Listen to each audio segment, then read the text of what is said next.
Hi friends, it's your pal Scott Garibay, and today we are going to talk about Professor Dungeon Master's fantastic top 20 most popular tabletop role-playing games of 2025.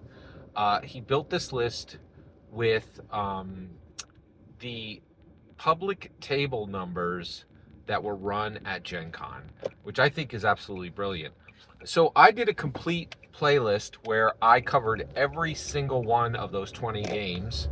And then what I did was I talked about my experience with them and just kind of gave my thoughts on each one of those games.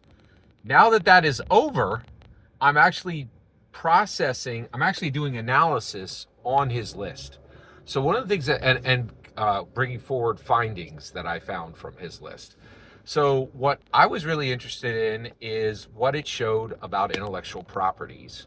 So what tabletop role-playing games are based on intellectual properties that exist within the top 20, right? And is it a lot? Is it a little? And let's talk about that. All right. So what is the percentage of tabletop role-playing games that are based on intellectual properties that are distinct from tabletop role-playing games? So for instance, and so basically, let me give you an example. Eldritch Automata, right? That's one of the tabletop role-playing games on tabletop role-playing games on the list.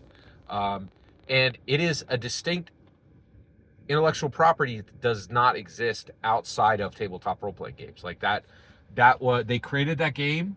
They created a new set of rules for it. They created a new setting, and you don't like it doesn't exist in a novel, right, or in a video game or in a show or in a movie. Although at this point, now that that intellectual property is created, that could happen. However, that is extremely rare. It actually is, to my knowledge, it's only happened like twice. Dungeons and Dragons has a Dungeons and Dragons movie. Actually, has more than one, but one that's unmitigated. Actually, I was about to say unmitigated, undebatably successful, but that's debated. Made $207 million. I think that's pretty successful. But if you want to counter that, we have not gotten a green light on a sequel. So I guess there is debate on whether that movie was successful or not. And then also, believe it or not, Tales from the Loop had a TV show that was I couldn't even finish it. It was so bad.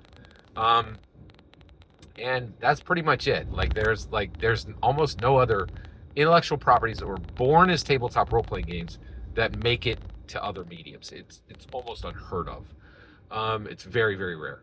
But there are intellectual properties that start in books, in video games, in shows, and in movies. And let's talk about them. There are 4 out of 20, which means it is exactly 20%. 1 out of 5 of the most popular, 1 out of 5 of the most popular are actually of the most popular tabletop role playing games are based on external intellectual properties. I have a mnemonic. It's CACM. All right, Cthulhu. Right now, that's kind of wild that IP made it onto the list, because that is actually it is an intellectual property that actually has gone into the public domain. Right, so it was created by H.P. Lovecraft. It was owned by the H.P. Lovecraft estate until it dropped into the public into public domain, which is very interesting. And it's CACM, and so Cthulhu. Cyberpunk Red is based on, and so Cyberpunk was invented by William Gibson.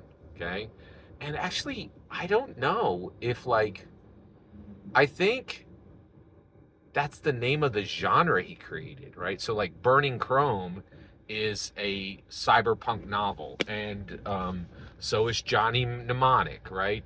But I think that maybe cyberpunk at this point is like not his actual intellectual property. That's interesting. But Cyberpunk Red and Cyberpunk the video game and Cyberpunk Edge Runners is absolutely a freestanding, functioning intellectual property, right?